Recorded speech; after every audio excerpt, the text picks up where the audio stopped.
عزیزان مدل بعدی که من میخوام براتون آموزش بدم یه شال و کلاه بسیار ساده و بسیار زیباست که البته میگم ما بیشتر مدلایی رو برای شما در نظر گرفتیم که به خاطر اینکه خیلی از سوالایی رو که از ما میپرسن توی جمع کردیم تو مدل ها.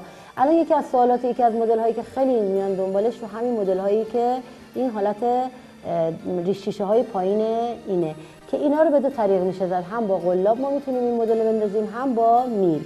خب اگر بخواید با میل این مدل رو شروع کنید، یعنی ما باید اول این مدل رو بندازیم بعد شروع کنیم به قسمت بالا، یا میتونید اول با قلاب این قسمت رو ببافیم و دونه از دور تا دورش در بیاریم و قسمت بالاش رو با میل ادامه بدیم. ولی ما اینجا دوتاش هم با میل میخوایم انجام بدیم. به اندازه دور سرتون همیشه ما برای اندازه گیری سایز بندی یه چیزی رو در نظر بگیرید که ما نمیتونیم بهتون بگیم که مثلا شما 100 تا برید برای یه دونه لباس 100 تا دونه سر بندازید یا برای یه کلاه 80 تا دونه سر بندازید، چون ما نمیدونیم نختون چیه، نمیدونیم مدلتون چیه. به این خاطر ما به تمام عزیزا پیشنهادمون اینه که میگیم قبل از شروع هر بافتی اول شما 20 تا دونه سر بندازید، 20 تا دونه رو حدود 5 سانتی متر ببافید و مدل مورد نظرتون هم داخل اون 5 سانت ببافید. بعد از اون سانت بزنید و اون سانت رو برابر کنید با جایی که قراره به عرض مورد نظرتون برسید.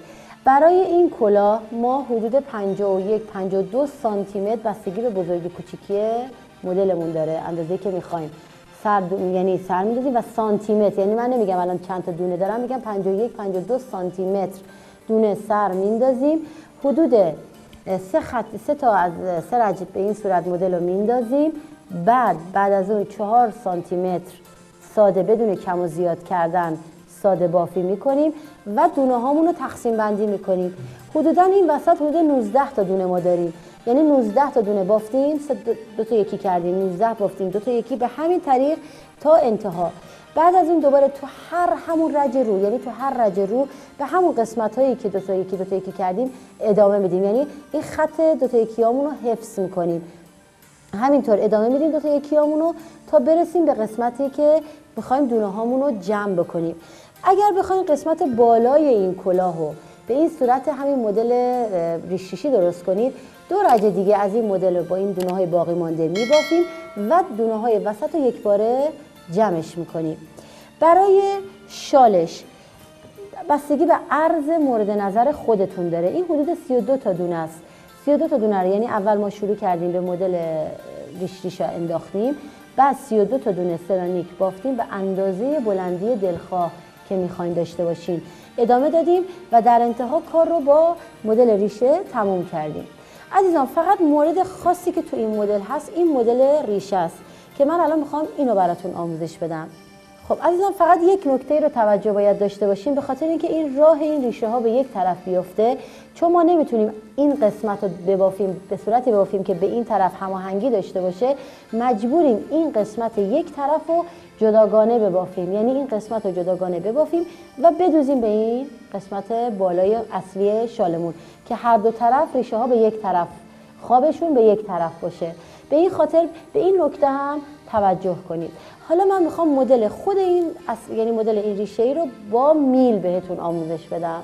خب ببینید عزیزان، من میلم رو وارد دونه میکنم، در میارم، انگار دارم میبافم، ولی این دونه اصلیمو از توی میل خارج نمی کنم، به همین حالت نگه میدارم. با انگشت اشارم نخمو میارم به بلندی اندازه‌ای که میخوام، با انگشت شستم ثابت نگه میدارم. یک بار دیگه این دونه رو میبافم و دونه اول رو از روی دونه دوم رد میکنم و به این ترتیب این نخ اینجا ثابت میشه. دوباره یک بار دیگه میبافم، با انگشت اشاره نخو میارم پایین، با انگشت شستم ثابت میکنم، یک بار دیگه این رو میبافم و دونه اولی رو که بافته بودم از روی دونه دوم رد میکنم و ثابت میگیرمش. به این ترتیب ما ادامه میدیم. دونه رو میبافم، با انگشت شستم میارم پایین، یک بار دیگه این دونه رو که بافته بودم و میبافم، دونه اولین رو از روی دونه دومی رد میکنم و به این ترتیب دونه‌ام ثابت میشه. یک بار دیگه انجام بدم، در آوردم، با انگشت اشارم نگه داشتم، با شستم ثابت نگه داشتم، در آوردم، یک بار دیگه بافتم و دونه دومو از روی دونه اول رد کردم و به این ترتیب تا انتها. و وقتی که به پشت کار میرسیم به صورت ساده میبافیم، یعنی پشت کارمون ساده است. وقتی که به روی کار رسیدیم به این ترتیب ما مدل رو میندازیم. امیدوارم که تونسته باشید این مدل رو خیلی راحت، چون مدل فوق العاده راحتیه و تونسته باشید راحت و من تونسته باشم راحت برای شما توضیح